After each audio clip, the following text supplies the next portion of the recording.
Hey, what's going on, guys? This is David V. Mamina, author, card game creator, and history teacher of very talented kids. I'm here at the Linden in Lindenhurst with Chris Schafer behind me. Oh, there it goes. See, this is how easy it is. It's okay. All right, let's do it. Hello, everybody. This is David V. Mamina. Here I am. Chris Schafer. Let's do that again. Anyway, This is it. Chris, thanks a lot for doing this with us today. Of course. I've been meaning to do this for a long time because I know you are a man of many talents, sketch artist, writer. You also have talent for being an excellent musician and so many other things. Trying not to stop you there. No. Oh, please, come on. I've seen your work. In fact, you illustrated one of my books, Paltronas. I might have. It was a long time ago. It was a long time ago. But they're really beautiful illustrations, and I'm still very happy to look through them and say, wow, these are great memories that we had. I was happy to see what came from them. See the artists that took those concepts and really made them beautiful, vivid, photorealistic, and just. I'm glad that I got to contribute, to a spark. Oh, you did. And of course, you are an avid adventurer. That's the title of this podcast today. You've been around to a lot of different national parks, environmental preserves, but recently you've had a pretty major milestone. Yeah, I recently finished the parks, or visited all the parks in the lower 48 contiguous United States. So everything that's connected. I have a few more in there, or at least one more major park in there. I've yet to finish Alaska, Hawaii, and American Samoa, but I got everything, 52 out of 63. So, I don't know who else could say something like that right now. That's very fascinating. And what you have, you know what parks you're looking at to go next at all? there are 11 more, and I think if I ever got the chance, if my health, my body is willing again, Alaska would be the next move. There's a few there, maybe three I'd like to hit up. Whether it's to see the brown bears eating salmon, the fjords, glaciers, whatever. Well, since you've been out there, you've experienced so much as a naturalist. Uh, so I have some things for you. Before we get into how nature affects fantasy and how, in a way, fantasy affects the way we see nature, I wanted to ask you, first off, what is fantasy to you? How does fantasy affect you? Well, fantasy, I guess, has always played a role in my life since I was younger because I feel like I always felt a little separated from, whether it be, I love my family, but I always felt like a little different, and I guess even from friends, family, loved ones, relationships, I always felt a little like alone and solitary. And I think fantasy, for me, I think it's similar for everybody. Fantasy is an escape.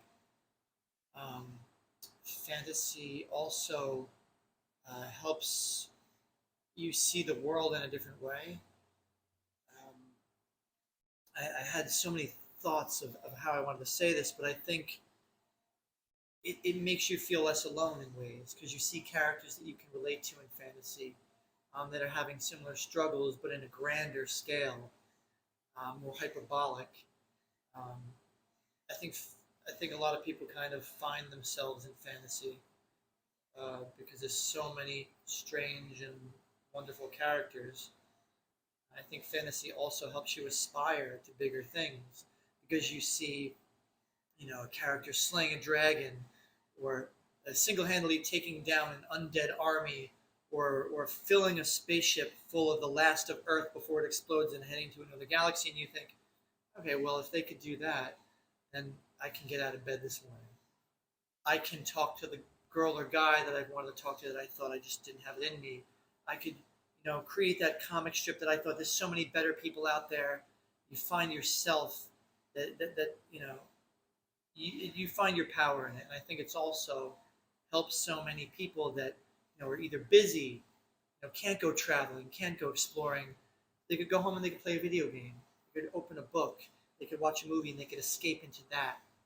It's so visceral. And for people like my friends who are chronically ill or disabled, they find their power in fantasy. Wow. They could play a video game and they can be that character. They can explore these vast, lush worlds and really feel like they're hiking or traveling or really conquering their proverbial demons, in fantasy. I'm really glad you said that because some people believe. The whole reason I'm doing this podcast, people believe fantasy is for kids. Fantasy is make believe. I don't have time for it. I gotta read something a little bit more grounded. And in a sense, that isn't the escape. In a sense, you're just looking at more realism. And fantasy, in a way, can provide that escape and inspire you in many ways to make you think bigger. I know you had said something earlier when we were speaking about this, that in many cases, people who have come up with these very grandiose ideas at first, then all of a sudden you look back and you say, this guy was a prophet. Yeah. This guy foresaw that this could happen. It was fantasy at one point, but imagination. It helps you dream big. There you go. And we talked about last night, we were on the phone and we talked about how knowledge can be taught. Obviously, that's can be learned. But in so many ways, as you're growing up and you're going to school, it's kind of like you're in a factory. Whereas creativity and imagination is like a fingerprint. It's different for all of us because we all soak up different things, and I just thought it was like instead of a serial number or some sort of item code, it's like a fingerprint. It's all different, and it's what makes us who we are. And fantasy is also a dream. Any fantasy you have is it's not just make believe. Your fantasy is something that you really love to do in life too. It's your deepest desires. It's incredible, yeah. And some people don't even realize what they're capable of until they've followed some sort of fantasy world, or they've got lost in playing a fantasy genre game, get lost in a book. Some people might not want to get lost in a book. Some people want to get lost in a series or a movie. What fantasy isn't just confined to a book. Fantasy can be even music. I know that for myself too. There's plenty of games or movies I actually have not seen, but the music itself was just so profound, so beautiful for me. I listen to it in the car sometime. Sure. And that music now, in a sense, becomes my music. I haven't seen how it plays out in the film, but I know how it plays out in my imagination. Yeah. So fantasy comes in so many forms, people don't even realize that they're in that sort of world. So much as what you've said has been built by people influenced by that beautiful idea of what fantasy is. Exactly. And I was saying to you, like, when I travel, because we talked about traveling, you and I have a love for this franchise, but I would put on the Oblivion or the Skyrim soundtrack while I'm driving through these just amazingly majestic mountains in the middle of the deepest wilderness, and it has its own meaning for me. It almost becomes separate from the game that it's from. It's incredible. Well, actually, let's talk about that. You've seen a lot of these beautiful places firsthand. So how has nature, in a way, inspired you? And do you feel that fantasy and nature have some sort of existence together? Oh, I definitely do. And I think, first of all, nature inspired me. I think you remember, I always loved drawing maps in fictional places. And I think nature inspired me personally because when we've written together from time to time and created things together, and to me, describing the surroundings, nature is just as much of a character, whether it's a book or a movie or a video game, as the people are. As it drives the story along just the same because it's what grounds the story, because nature is here. Nature's here. It's not. It's something that we can relate to. That's also in the fantasy world. But it also can make fantasy grander, like these peaks that travel beyond the clouds. You know, it is the literal, the literal personification of the journey, climbing that mountain, or it's hard to explain for me, but I also think that different writers and different creators will use nature in different ways. Like say a video game, whether it's Skyrim, Red Dead Redemption, anything like that. The world around you is so it just pulls you in and you get lost in it, right? And it's just wonderful. But then there's Stephen King with The Girl Who Loved Tom Gordon, where it's almost like nature's dark and evil for a kid. It's something scary and imposing.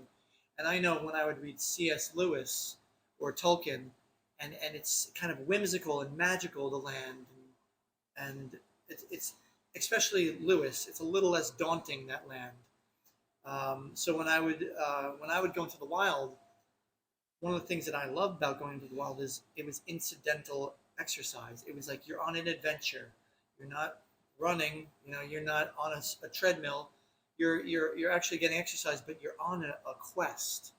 And that's what I loved about hiking or traveling.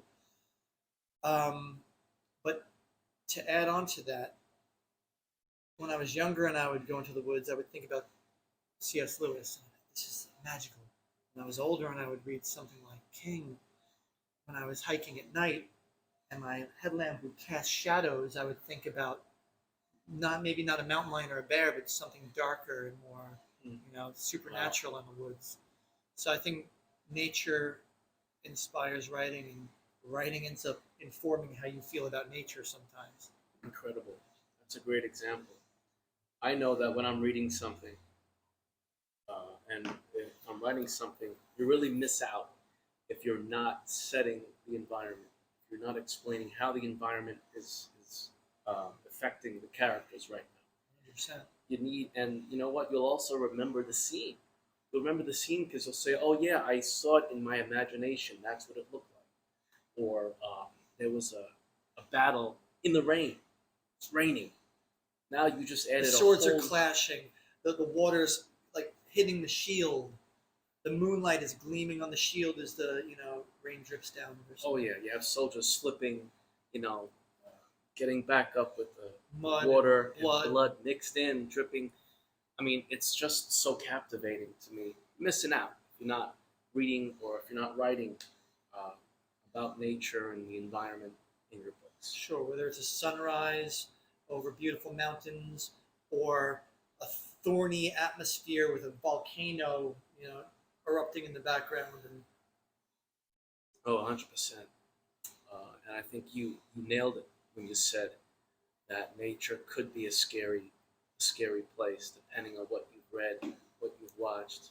I think it's fantastic, and I think it does lead you towards nature if you've played a game, if you've seen a movie or a show. I remember people watching Game of Thrones, watching Lord of the Rings. They would visit sites where the film was filmed just to see it. Like, wow, this is a beautiful. I think New Zealand maybe was a big spot. Lord of the Rings, Hobbiton, and stuff like that. Yeah, exactly. I went. Go I see went it. to see a lot of the main locations in Ireland for Game of Thrones during its peak.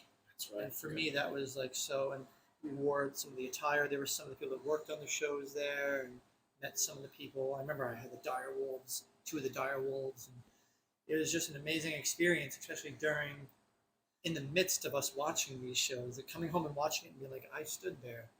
And It's this incredible. imaginary place is actually real. It's what bridges the gap between reality and the unreal. Of course. And yeah, it could just be so majestic. Some people just see, there's a mountain, there's a forest, it is what it is. And other people see more than that. They see what it really is, how beautiful it actually can be. It was here before us. So many And ways our legends and that's form it, because it from. all started with myth and legend and tales around the campfire, and our way to convey what we didn't understand, the unknown. And even though this guy had a checkered past, I think he grew. But H.P. Lovecraft focused on the fear of the unknown, and his land, and it was less landscape than it was tone in his books. But he would describe a town, a ramshackle town, or the dark depths of some ocean or whatever else. It's usually a minimalist scene, and it was more of the tone and the atmosphere and the feeling, creeping horror. So, you know, landscape can be in here too. Is there a favorite park or a favorite spot that you like to go to that makes you feel a certain way? Or Well, I have you been think more than once? the one that started, and we have such nice places around here. Like we have Fire Island National Seashore, Sagamore Hill. You know, we have the history of the Statue of Liberty and Ellis Island. And although I went there to those places when I was younger, the park proper that got me started was Shenandoah. Mm. You know, and it even inspired a song that I wrote when I was younger, just Skyline Drive that goes through it, and that's what really opened my eyes and just made me it blew my mind. So once I was able to drive and I was an adult, that was my quest, and I wish I did it more when I was younger.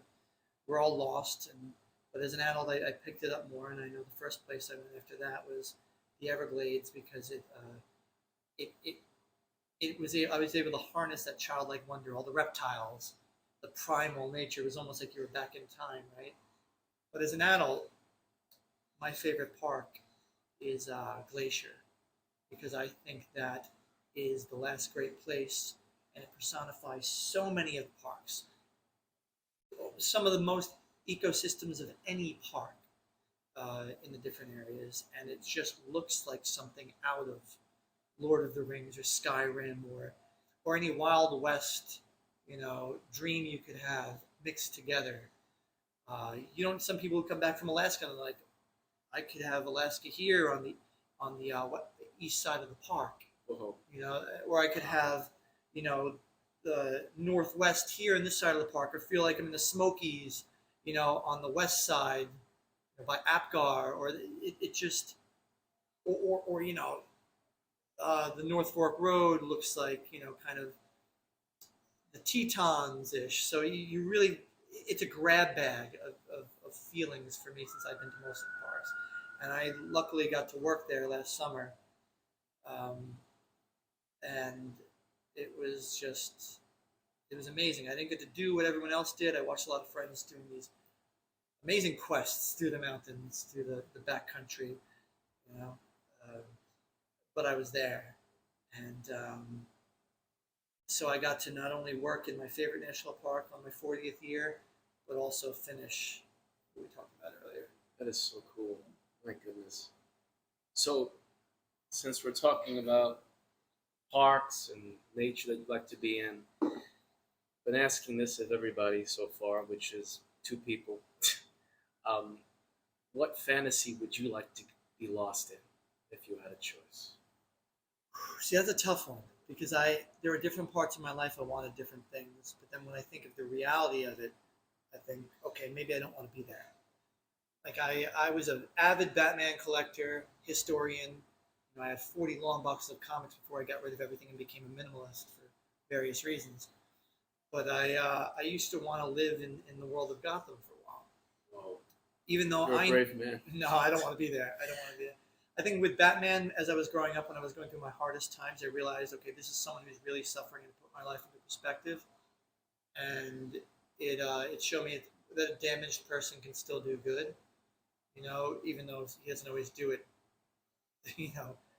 perfectly well. And then I realized, no, I think I'm more of a, can't even think right now, a Starman, a Jack Knight. A Starman, because he's just wearing a leather jacket. He's got pins on it. He's got his hair slicked back, some tattoos, goggles, looking very steampunk. And he can just he has no powers. He just uses his father's cosmic rod to fly around. He has interactions with Batman where he's like, "I'll lighten up. And I think it's kind of funny. Like even as a Batman fan, like he's just like this normal guy. He's like, come on, man. And I'm just a dude. Just I don't even want to be a superhero. I got thrust into this, you know. But so I used to think about that when I was younger, and I would think about like Mignola's universe, however you want to say his name, because he's brilliant. He's brilliant, and his universe is so dense, and it's horror, mythology, folk tales, history, all these things rolled into one. Probably in my opinion, the greatest comic book world, cohesive comic book world that plays it for keeps out there. Right? And that is both sci-fi, fantasy, and everything mixed together. Um, but I think the thing that I keep escaping back into is the world of Skyrim. You're not the only one. I mean, a lot of people just tell me Skyrim had such an impact on them. I mean, this came out in 2011. How many remakes did they make of this game? Where people are just like, I've played this game 100 times. I have to play it again on this platform. Or, oh, it's out on the Switch now. I got to play on this. Just because of the feeling of it, that you're in this fantasy world where you have all this control, but it's so rich, completely immersed. Oh, it was just fantastically made, and much to your credit for what you said, there's a lot of history to it, a lot of mythology to it. So if you understand a lot of that Norse culture, it's such a treat to be a part of it. And I think I had said this once in a conversation we've had before. Knowing history or knowing what's really happened in our world, the different cultures, and the mythology of things, I think what we've all learned from that is fantasy can be inspired by real events. Yes, in that case, so largely is, and not to toot our own horn on a book that we never quite finished. That is a world that I always wanted to escape into, and I always go back to our world of Mir.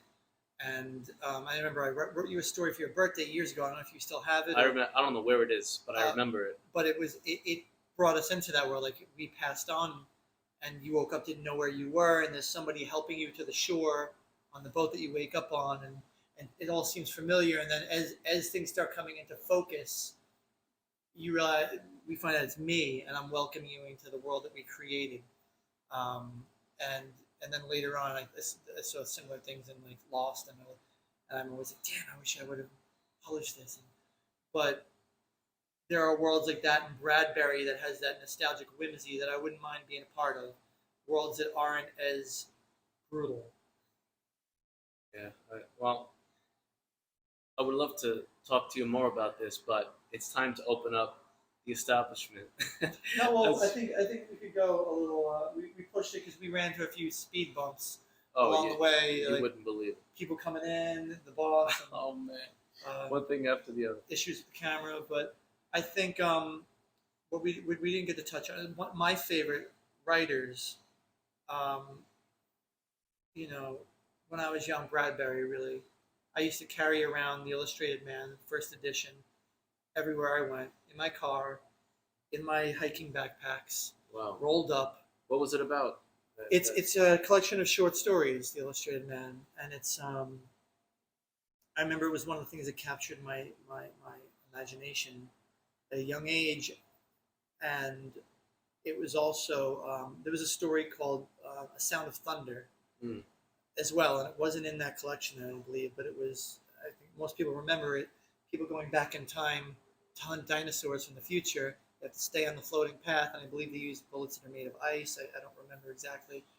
But someone steps off the path, and they step on a butterfly. And when they step on the butterfly, they go back, and the future is completely different.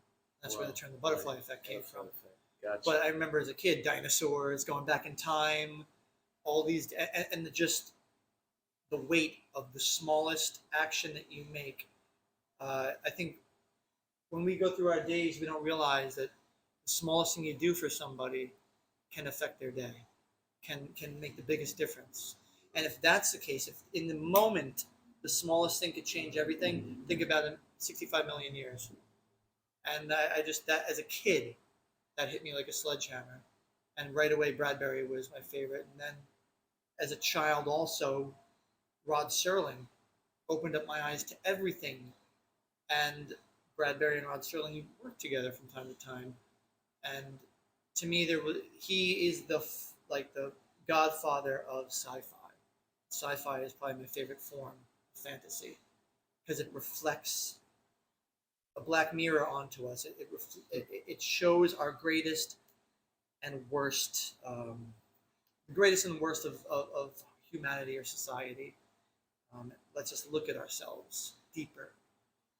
Again, in a more hyperbolic way, it is prophetic. And I mean, Twilight Zone only went from 59 to 64. But in that time, it's still ahead of its time. It's still, in my opinion, for me, it's the greatest show of all time. Wow. He perfected the teleplay, and he got one over. He's punk rock. He got one over on the establishment. They said, we don't want people to think. People don't want to think. It's either, a Western or it's a family Donna Reed, family drama, Leave It to Beaver. That's all we want to give them. He's like, no, I'm just going to give him horror and sci-fi. Like, you swear to God? He's like, yes. First show comes out, the pilot, Where Is Everyone? And, or Where Is Everybody? I'm blanking right now. And they were like, this friggin' guy, he scammed us. And after that, he was, just cramming morals down our throat for the next 4 years, which we loved. Yeah, and a lot of people didn't even realize he did it so well. He didn't realize they didn't realize that they were making us think and feel and grow with each episode. Like, oh my God, am I like that? Are the people around me like this? Is this possible? It's crazy. A lot of things in that was prophetic. Did happen. The only thing that touched it since was Black Mirror, but it was a little too bleak. Sure. Yeah. His mark is indelible, Rod Serling. Yeah, there was some sort of charm to it that I think a lot of people are missing out on. Definitely check out the classic Twilight Zone. So I guess since we have a minute, do you have any questions for me before we get out of here? Because I'm your only guest right now, so if you have any questions for me. Well, I would like to. Well, first of all, I'd like to say that you are. We talk about fantasy being inspirational. You are probably one of the hardest working people I know creatively. Like, you have the word I'm looking for, it kind of eludes me. You have such an unfaltering drive and passion to do what you do no matter what. You're still working on the books that you started 20 some odd years ago, perfecting them and making a better experience for your readers and the people that are going to escape into your world, that you're going to end up inspiring. And I've always admired that, and it's always been something I looked up to, because that's the same convictions that you have as a person. You're very steadfast in your convictions as a friend and as a human. So that's more of a statement than a question, but no, I think you're owed that on video. So. That was a lovely thing to say. I didn't expect that. Thank you, Chris. Very kind of you. You've always been there for your friends, and you've always been there for, I'll say, fans. Well, thank you very much. I really care about my fans. I really care about this craft. I love what I do, and I've learned so much. And I've made so many mistakes in the past, but as you've said, and I do appreciate you for noticing that, you can't give up on it. If you know you've got something great, you got to perfect it, treat it with the respect it deserves, and eventually someone is going to read it, someone's going to hear it, see it, and it's going to inspire them too. And I'm very grateful for that, Chris. Thank you. And you've been such a great friend to me after all these years. Essentially, always there, even when I've been down. When I've had some tough days, you were there to lift me up. It's very helpful. So, you've paid it back more than tenfold. So, appreciate it. I hope you guys had a great time today. This was, again, I think this podcast is one of my new favorite things to do. for meeting some fantastic people, and you got to meet Chris Schafer today. I'm sorry, I was frazzled. We were both frazzled before this, and we're gonna watch this back, and hopefully I provided you with something. And thank you for having me, Dave. I'm glad to do it. I've turned down a bunch of podcasts, but I can't turn you down for anything, man. Thanks, brother. You're always there for me. I appreciate that. I'll see you guys next time. Bye-bye. Come on into the Linden.